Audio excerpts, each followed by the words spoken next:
자랑하고 싶은 거 있으면 얼마든지 해. 난 괜찮아. 안녕하세요, 김진짜입니다. 오늘은 살라와 득점왕 경쟁 중인 손흥민 선수의 득점 패턴을 알아보고 득점왕을 차지하기 위해서 뭐가 필요할지에 대해서 알아보겠습니다. 자, 살라가 최근 맨유전에서 멀티골을 추가해서 22골이에요. 소니는 17골. 그 밑에 조타, 날도 15골. 넌 페널티. 그러니까 페널티킥으로 넣은 거 빼고 계산하면 살라랑 소니랑 17골로 동률입니다. 자, 살라랑 소니랑 조금 더 디테일하게 비교해 볼까요? 자, 일단 슈팅. 살라는 123개, 소니는 70개. 거의 2배 가까이네. 유효 슈팅은 살라가 56개, 소니는 37개. 슈팅 정확도 살라는 46%, 소니는 53%. 빅찬스 미스. 그러니까 아주 좋은 찬스 미스 횟수 살라 17번, 소니 11번. 전체적으로 보면 살라가 난사, 소니는 비교적 높은 결정력. 자, 그리고 소니는 지난 시즌에도 그 어떤 선수보다 골 기대값, 이 XG를 초과 달성했어요. 이번 시즌도 마찬가지입니다. 골 기대값은 11.8골인데 지금 17골 넣었잖아요. 자, 그리고 살라와 소니 올 시즌 킹 오브 더 매치, 그러니까 MOM은 몇 번씩 받았을까요? 살라는 13번, 소니는 11번. 각각 1, 2위. 대단합니다. 그리고 골 순도도 비교해보면 재밌죠. 과연 두 선수가 결승골을 얼마만큼 넣었냐. 일단 소니는 결승골을 5골 넣었습니다. 공동 3위 기록이에요. 그리고 살라는 결승골을 6번 넣었어요. 공동 2위. 대망의 결승골 1위 선수 호날두입니다. 무려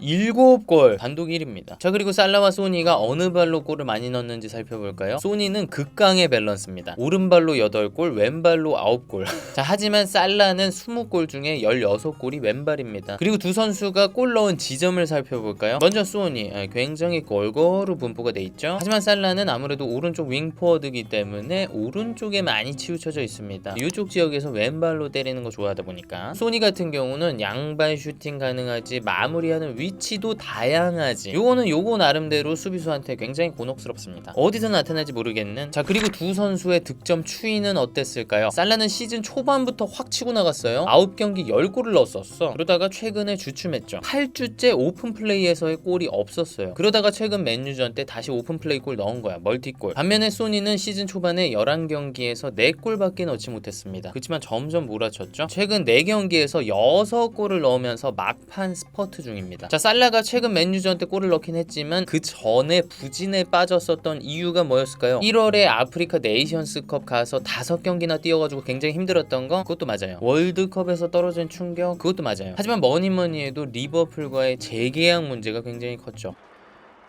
에이전트 재계약 어떻게 됐어? 재계약? 그 지금 얘기하고 있는데. 야, 죽음 6억에 맞추라니까. 6억 된대 안 된대?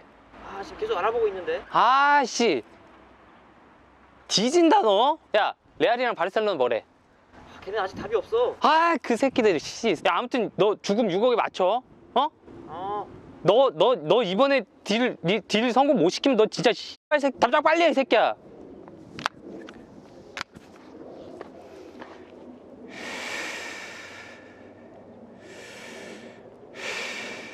자, 반면에 소니는 토트넘과의 찝찝함 그런 거 전혀 없죠. 콘버지의 사랑을 듬뿍 받으면서 즐겁게 축구하고 있습니다. 최근에 콘테 감독이 기자회견에서 이런 얘기를 했어요. 당연히 팀 성적이 우선이긴 하지만 소니가 골 기록을 달성할 수 있도록 열심히 도울 것이다. 어떻게 도와주실라나? 뽀뽀를 조금 더 해주실라나? 키갈? 아니면은 곧 토트넘이랑 리버풀 경기 있으니까 왜?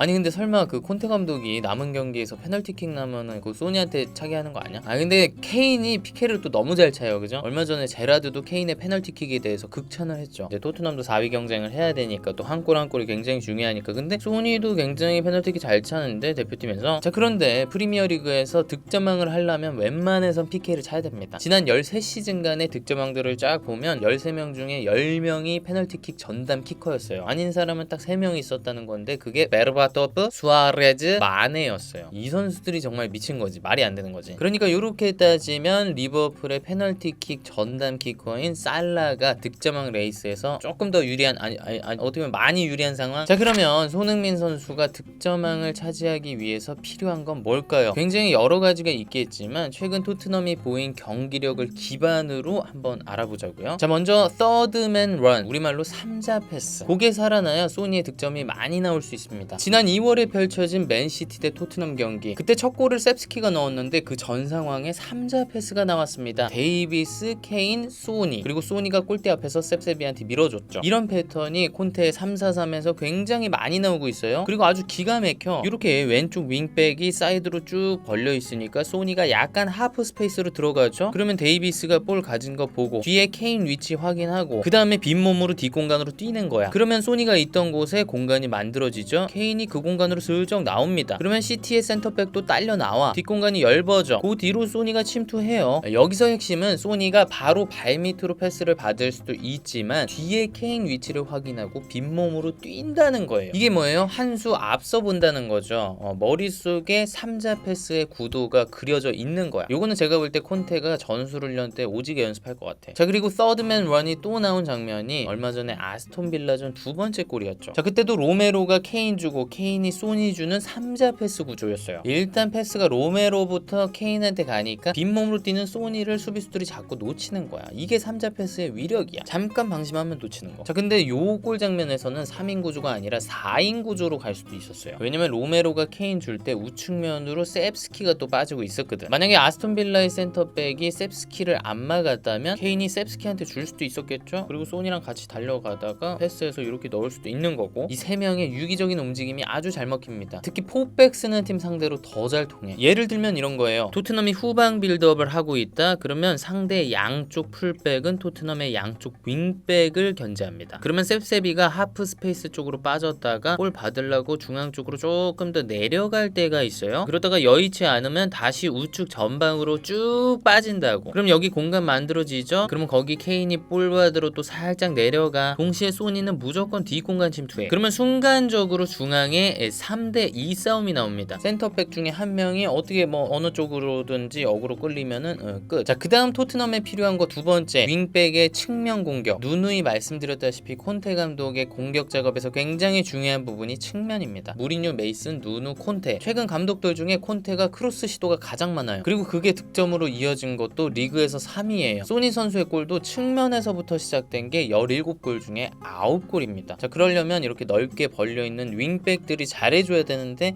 한심하죠. 에메르송은 그냥 말 안 할게요. 그리고 레길론 요즘에 아주 무난하게 못해요. 세세뇽하고 거의 세세뇽이 나을 수도 있어. 도어티가 무릎 부상 당한 게 너무 뼈 아프죠. 자, 윙백들이 공격할 때 영향력이 너무 없다 보니까 최근에 브라이튼한테 1대0으로 졌을 때 그런 경우가 나오는 겁니다. 그때 브라이튼이 중원을 꽉 틀어 막았잖아요. 그럴 때 토트넘의 윙백들이 1대1 돌파해서 위협적인 크로스 올리거나 아니면 얼리 크로스 올려서 찬스 만들거나 아니면 하프 스페이스 침투하는 친구랑 주고 받고 해서 컷백 넣거나 아니면 자책골이라도 유도할 수 있게 어깨와 무릎 사이로 아무나 맞고 들어가라 크로스 올릴 수도 있는 거고. 그러면은 브라이튼도 측면 선수들 굉장히 위협적이네 그러면서 슬슬 나온다고. 그럼 중원이 해체되는 건데, 근데 토트넘 윙백들 진짜 자, 그리고 토트넘에 필요한 거 세 번째, 빠른 공격 전개입니다. 확실히 토트넘은 지공일 때 느린 공격을 할 때보다 빠른 공격, 속공을 할 때 득점률이 훨씬 높습니다. 소니가 넣은 17골 중에 전체적으로 나아가는 국면일 때 빠르게 전진해서 넣은 골이 무려 13골이에요. 17골 중에 13골. 근데 이 속공이라는 게 무조건 역습 상황을 말하는 게 아니라 후방에서부터 빌드업해서 빠르게 나아가는 그런 형태일 때도 있는 거예요. 무튼 토트넘은 볼을 탈취한 이후에 슈팅까지 가는 과정, 즉 한 시퀀스당 공의 전진 속도가 빨라야 득점 확률이 굉장히 높아집니다. 특히 중앙 미드필더들이 터치 줄이고 패스도 횡패스, 백패스보다는 굉장히 다이렉트하게 전진 패스. 그러면 토트넘의 상대팀을 생각해 봤을 때 당연히 뒷공간을 넓게 내주는 수비 라인을 쫙 끌어올리는 팀을 상대로 했을 때 토트넘이 득점이 많아지겠죠. 토트넘 남은 경기가 브렌트포드, 레스터, 리버풀, 아스날, 번리, 노리치. 앞에 네 팀은 라인이 높잖아요. 그죠? 기대해볼만 한데 리버풀 개 잘하더라 진짜. 티아고 진짜 이 영상 좀 봐주세요 진짜. 자, 소니의 득점왕을 위해서 토트넘에 필요한 거 네 번째, 다양한 어시스터입니다. 자, 토트넘에서 소니한테 어시스트한 선수가 6명입니다. 근데 리버풀의 살라는 무려 10명한테 어시스트를 받았어요. 굉장히 골고루죠. 거기다가 소니는 케인 플러스 셉스키한테 받은 게 무려 8개예요. 소니가 넣은 17골 중에 무려 57%의 골을 케인 아니면 셉스키한테로부터. 근데 상식적으로 어시스트를 해줄 수 있는 선수가 많다는 게 당연히 유리하겠죠. 리버풀 같은 경우는 알리송이 또 뽕 킥 때려가지고 살라가 넣는 경우도 있고 막 그러니까. 자, 그리고 토트넘에 필요한 거 5번째, 공격진 백업이에요. 자, 지금 현재 손흥민, 케인, 셉셉이 너무 잘하죠. 2022년 되고 나서 프리미어리그 최다 공격 포인트 1, 2, 3위가 케인, 손흥민, 셉스키입니다. 자, 이 세 선수는 이렇게 잘하는데 그 선수들의 백업이 지금 너무 모우라, 베르바인, 너네 얘기야. 물론 출전 시간은 적지만 들어오면 어떠한 영향력도 보여주지 못합니다. 콘테 감독이 이제 교체하는 거 보면은 이제 웬만하면은 안 하고 싶어 하고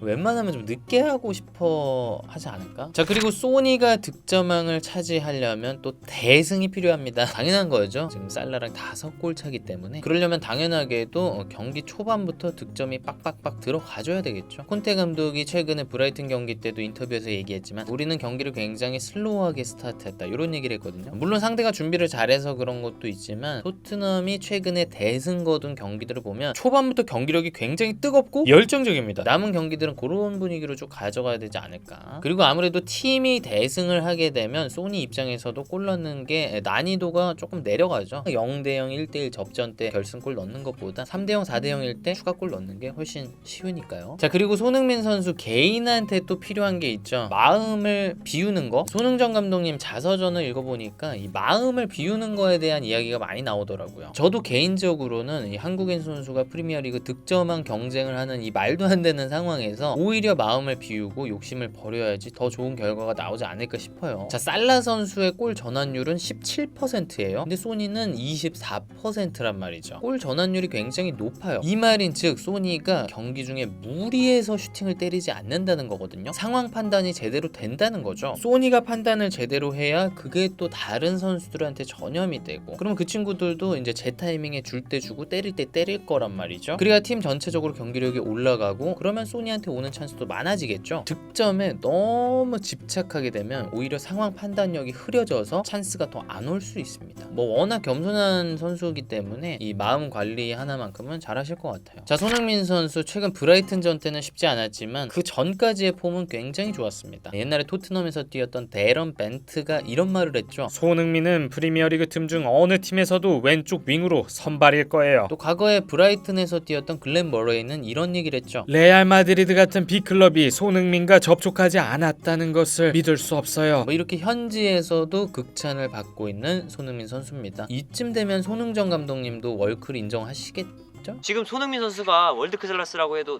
누구 하나 토를 달지 않는. 근데 그 말씀 중에 죄송합니다. 절대 월드 클래스 아닙니다. 예. 아버님 그럼 인터뷰 여기까지 하겠습니다. 아이고 그 기자님 감사합니다. 그 카메라 감독 감사합니다. 예.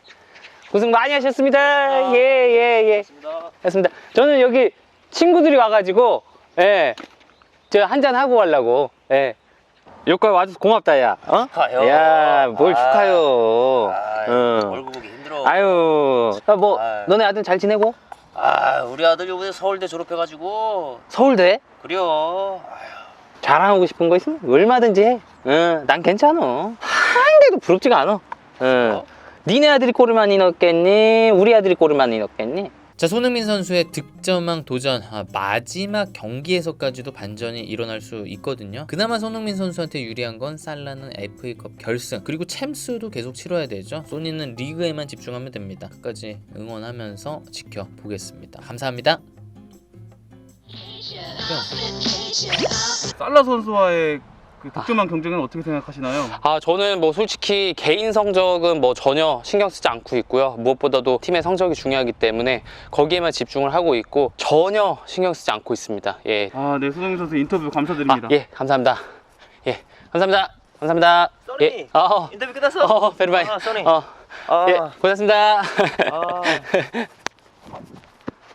써니. 아까 왜 패스 안 했어? 미안 써니. 이거 연습하느라.